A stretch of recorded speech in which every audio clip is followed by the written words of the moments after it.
Welcome students. Recombinant DNA के steps जैसे कि एक वेक्टर और एक जीन ऑफ इंटरेस्ट को जब जोड़ा जाता है तो रिकॉम्बिनेंट डीएनए बनता है। अब इस रिकॉम्बिनेंट डीएनए को कैसे एक होस्ट सेल में डाला जाता है।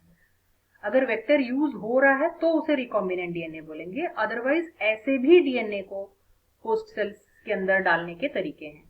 तो हम वो सारे स्टेप्स देखेंगे कि एक होस्ट सेल को कैसे कॉम्पिटेंट बनाया जा सकता है, कैसे वो compete कर सकता है अपने एनवायरनमेंट से डीएनए को या रिकॉम्बिनेंट डीएनए को अपने अंदर लेने के लिए। अब नेचुरली तो कोई डीएनए सेल मेम्ब्रेन में आराम से नहीं जा सकता है, क्योंकि डीएनए हाइड्रोफिलिक होता है नेचर में। मतलब डीएनए की वाटर से एफिनिटी होती है, जबकि कोई भी सेल का मेम्ब्रेन जो है हाइड्रोफोबिक होता है नेचर में। बिकॉज क्यों हाइड्रोफोबिक होता है? क्योंकि उसमें लिपिड का बाइलेयर होता है। तो लिपिड का बाइलेयर होने से वो, जब लिपिड का बाइलेयर होता है तो वो वाटर से एफिनिटी नहीं रखता है ना। वाटर और लिपिड ऑयली होता है। तो ऐसे में हम कैसे होस्ट को कॉम्पिटेंट बनाएं? तो जैसे एक डीएनए एक सेल से दूसरे सेल में अगर जाना है तो उसको कुछ फोर्स देना पड़ता है ताकि वो जीन ऑफ इंटरेस्ट जो है वो दूसरे सेल में इनकॉर्पोरेट हो जाए। तो एक नेचुरल ऐसा मैकेनिज्म अगर होना है तो उसके लिए जो स्टेप्स हैं वो है transformation, transfection, electroporation, micro injection, बायोलिस्टिक्स जिसको जीन गन मेथड भी बोलते हैं, या फिर जैसे हमने टीआई प्लाज्मिड में रीड किया, एक पैथोजन वेक्टर को यूज करना, उसको डिसआर्म करके उसके वेपन्स छीन कर उसको अच्छी जीन इंसर्ट करवाने के लिए यूज करना। तो इसको हम डिटेल्स में देखेंगे। तो जैसे पहला ट्रांसफॉर्मेशन है, ये जो पूरा स्टेप्स दिखाया गया है आप यहाँ देख सकते हैं कि एक केमिकल मेथड ऑफ ट्रांसफॉर्मेशन में कैल्शियम आयंस, डाइवेलेंट कैटायंस जब यूज होता है तो पोर्स क्रिएट होता है। सेल मेम्ब्रेन में पोर्स क्रिएट होता है और वो अलाउ करता है कि सेल डीएनए को अंदर ले लें। इस फिगर में दो स्टेप दिखाया जा रहा है एक साथ। ये इलेक्ट्रोपोरेशन है जो हम दो स्क्रीन आगे पढ़ेंगे। केमिकल ट्रांसफॉर्मेशन यहाँ एक्सप्लेन्ड है। Calcium ions, divalent calcium ions membrane को कैसे न्यूट्रलाइज कर देता है, और देखो डीएनए अंदर घुस गया है ना। तो कैसे होता है वो? बैक्टीरियल सेल्स को हम इंक्यूबेट करेंगे कैल्शियम क्लोराइड के साथ, जो ट्रांसफॉर्मेशन करवाएगा बैक्टीरियल सेल का। जैसे कि इकोलाई सेल ले लो, आप उसको 4 डिग्री सेल्सियस में 30 मिनट के लिए, 30 मिनट्स के लिए कैल्शियम क्लोराइड में इंक्यूबेट करो। कोल्ड कैल्शियम क्लोराइड 4 डिग्री होना चाहिए।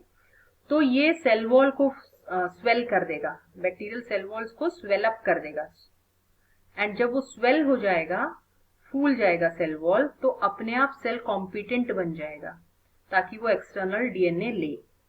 इसके साथ कैल्शियम आयंस क्या कर रहा है? It increases the efficiency. DNA अंदर लेने की सेल की एफिशिएंसी को बढ़ाता है ताकि डीएनए पोर्स के द्वारा सेल वॉल को ब्रेक करके सेल मेम्ब्रेन के थ्रू उसके जीनोम तक पहुंच जाए। ये है पोरस, सेल मेम्ब्रेन का छेद होना, पोरस होना इसको बोलते हैं, ताकि डीएनए अंदर ले ले।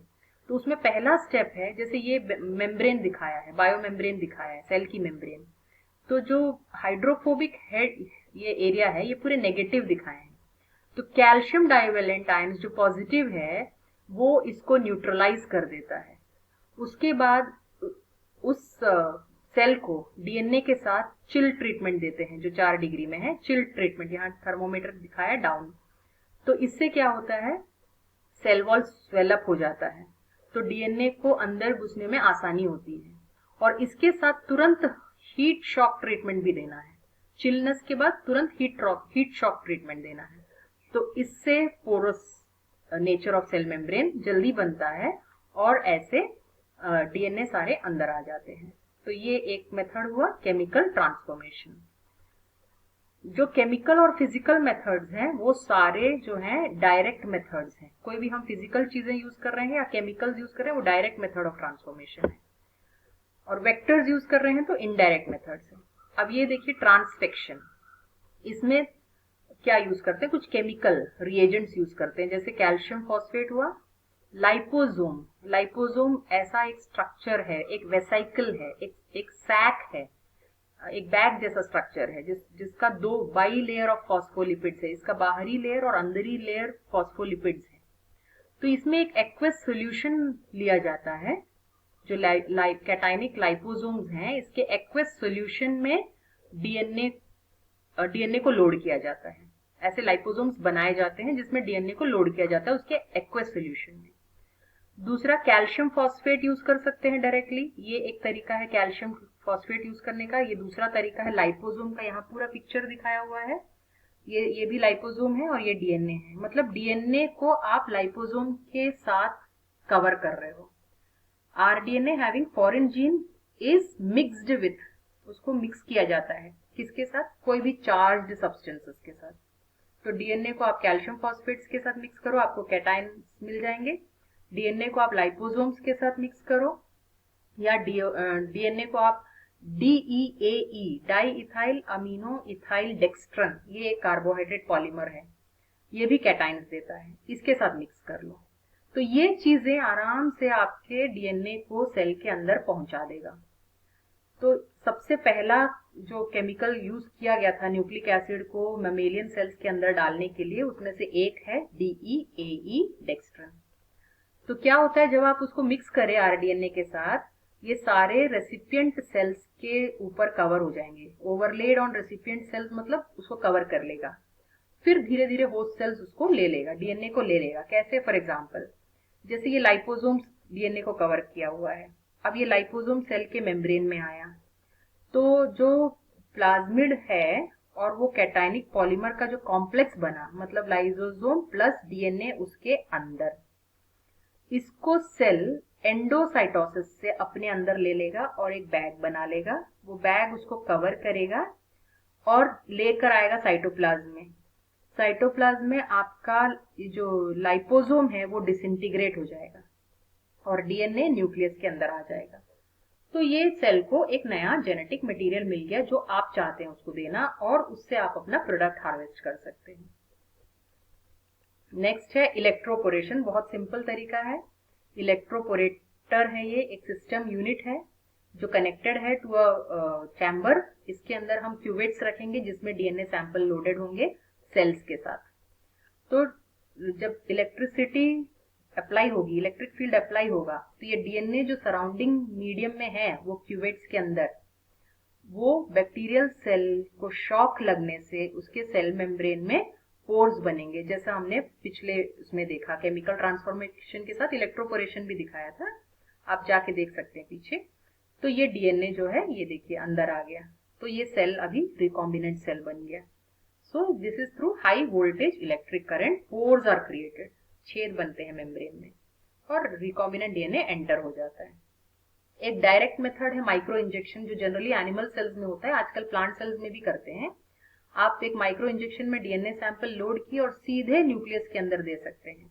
ये एम्ब्रियोनिक सेल्स में देते हैं, स्टेम सेल्स में देते हैं, है ना। तो foreign DNA is directly injected into the recipient cell. तो इस सेल में, इस एम्ब्रियोनिक स्टेम सेल में हो, चाहे जिस भी सेल में दे रहे हो, उसमें नया कैरेक्टर इंट्रोड्यूस किया जा सकता है। तो ये भी एक तरीका है डीएनए को देने और ट्रांसजेनिक ऑर्गेनिजम्स बनाने में।